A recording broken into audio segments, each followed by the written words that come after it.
सोच के देखिए, क्या एक टूटा हुआ बिल्कुल बेकार सा दिखने वाला फोन भारत के सबसे भयानक आतंकी हमलों में से एक की गुत्थी सुलझा सकता है। सुनने में शायद अजीब लगे, लेकिन आज हम 2019 के पुलवामा हमले की उसी हैरत अंगेज कहानी में उतरेंगे। एक ऐसी जांच जिसने सच में पूरे देश को हिला के रख दिया था। 14 फरवरी 2019 ये सिर्फ एक तारीख नहीं है, ये एक ऐसा दिन है जो हमारे देश की यादों में हमेशा के लिए दर्ज हो गया है। एक काला दिन, जिस दिन हमने अपने 40 बहादुर जवानों को एक बहुत ही कायराना हमले में खो दिया। तो सीन कुछ ऐसा था। जम्मू श्रीनगर नेशनल हाईवे पर सीआरपीएफ का एक बहुत बड़ा काफिला अपनी मंजिल की तरफ बढ़ रहा था। कई दिनों से खराब मौसम की वजह से सब कुछ रुका हुआ था, तो आखिरकार जवान श्रीनगर के लिए रवाना हुए थे। लेकिन किसी को भी इस बात का जरा सा भी अंदाजा नहीं था कि आगे क्या भयानक मंजर उनका इंतजार कर रहा है। वक्त था दोपहर के लगभग 3:15 बजे का, और तभी अचानक एक सर्विस लेन से एक कार तूफानी रफ्तार से निकलती है और सीधे काफिले के बीच में एक बस से जा टकराती है। और बस एक पल में एक इतना जबरदस्त धमाका हुआ कि पूरी घाटी दहल गई। पीछे सिर्फ धुआं, आग और तबाही का मंजर था। और जब धुआं थोड़ा सा छटा तो जो तस्वीर सामने आई वो दिल दहला देने वाली थी। सीआरपीएफ के 40 जवान देश के लिए शहीद हो गए थे। इस खबर ने जाहिर है पूरे देश में शोक और गुस्से की एक लहर दौड़ा दी। अब जो इन्वेस्टिगेटर्स वहां पहुंचे, उनके लिए ये एक बिल्कुल नामुमकिन सा काम था।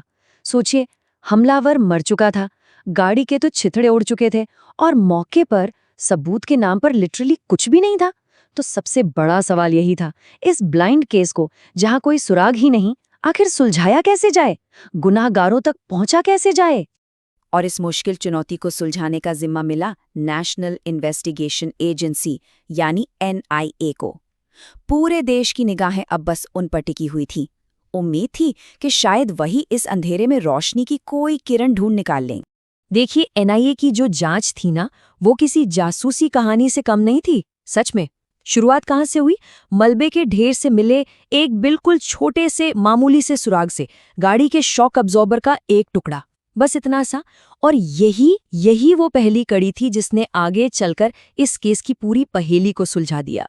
तो गाड़ी के मालिकों की कड़ियां जोड़ते जोड़ते एनआईए आखिरी खरीदार सज्जाद भट्ट तक जा पहुंची। लेकिन एक ट्विस्ट था, जब टीम उसके घर पहुंची तो वो फरार हो चुका था। अब ये तो पक्का हो गया कि एनआईए बिल्कुल सही रास्ते पर है, लेकिन जो असली साजिश करने वाले थे वो अभी भी पर्दे के पीछे छिपे हुए थे। लेकिन केस में जो सबसे बड़ा गेम चेंजिंग मोड़ आया वो था एक टूटा हुआ मोबाइल फोन। और ये फोन कहाँ से मिला? एक बिल्कुल अलग आतंकी मुठभेड़ की जगह से।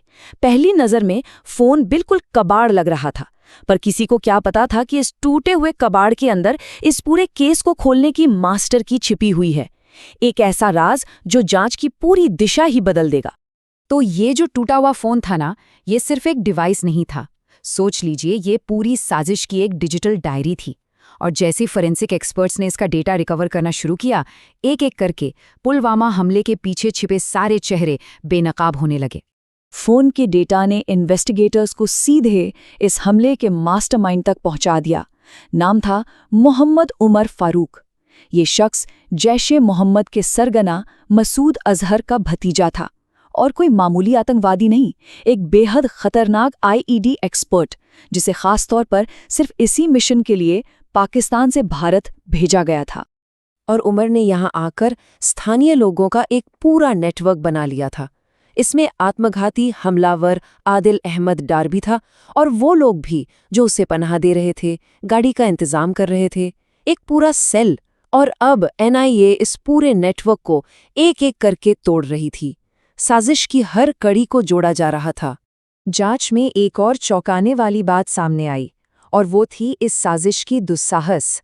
सोचिए, 200 किलो विस्फोटक बनाने के लिए जो केमिकल्स थे, जैसे अमोनियम नाइट्रेट, वो कहाँ से खरीदे गए? एक मशहूर ऑनलाइन शॉपिंग वेबसाइट से।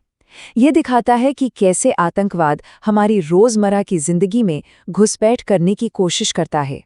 लेकिन उमर फारूक जैसा शातिर आतंकवादी भी आखिर में एक जानलेवा गलती कर बैठा।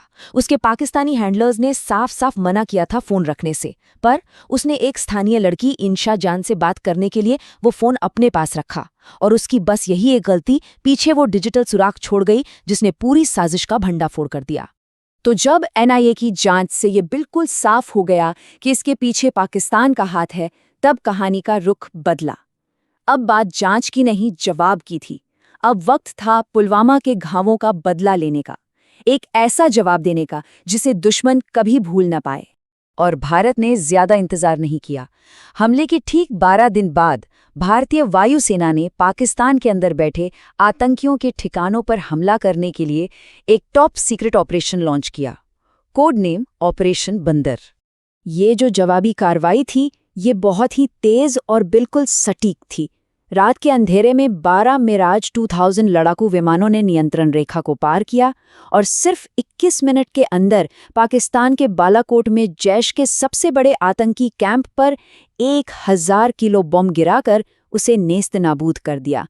इस एयर स्ट्राइक ने पुलवामा हमले के साजिशकर्ताओं को एक बिल्कुल साफ और सख्त संदेश दे दिया कि आतंकवाद के खिलाफ भारत की जो जीरो टॉलरेंस की नीति है, वो अब सिर्फ कागजों पर नहीं बल्कि एक्शन में भी दिखेगी। अब इस हमले के बाद 2 चीजें हुईं। एक तरफ तो न्याय का पहिया घूमा और दूसरी तरफ देश को कुछ बहुत ही कड़े और जरूरी सबक भी मिले। भारत में एनआईए ने अपनी महीनों की मेहनत को एक 13,500 पन्नों की चार्जशीट में तब्दील किया। ये सिर्फ एक दस्तावेज नहीं था, ये पाकिस्तान की संलिप्तता का एक ठोस सबूत था। इसने ये पक्का किया कि साजिश में शामिल हर शख्स या तो पकड़ा जाए या मार गिराया जाए। लेकिन शायद सबसे झकझोर देने वाला खुलासा ये था कि हमले से पहले सुरक्षा एजेंसियों को काफिले पर आईईडी हमले के बारे में 1 नहीं, 2 नहीं, पूरी 11 अलग-अलग खुफिया चेतावनियां मिली थीं। ये आंकड़ा एक बहुत बड़ी और दर्दनाक सुरक्षा चूक की तरफ इशारा करता था। इस त्रासदी ने जाहिर है सुरक्षा प्रोटोकॉल में एक बहुत बड़ा बदलाव लाने पर मजबूर कर दिया।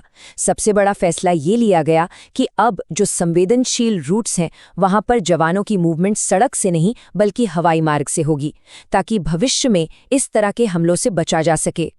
तो पुलवामा हमला और उसके बाद बालाकोट एयर स्ट्राइक, इन दोनों घटनाओं ने मिलकर भारत की आतंकवाद विरोधी नीति में एक निर्णायक मोड़ ला दिया। ये बात इस बयान में बिल्कुल साफ झलकती है कि ये नया भारत है। हम छेड़ते नहीं, पर अगर कोई छेड़े तो उसे छोड़ते भी नहीं। तो आखिर में बात ये है कि जहां एक तरफ पुलवामा के बाद हुई जांच ने हमारी फॉरेंसिक और जासूसी की ताकत को साबित किया, वहीं दूसरी तरफ ये हमला खुद एक बहुत बड़ी खुफिया नाकामी का नतीजा था। और ये हमें एक बहुत ज़रूरी सवाल पर छोड़ जाता है, आतंकवाद के खिलाफ अगली लड़ाई क्या है?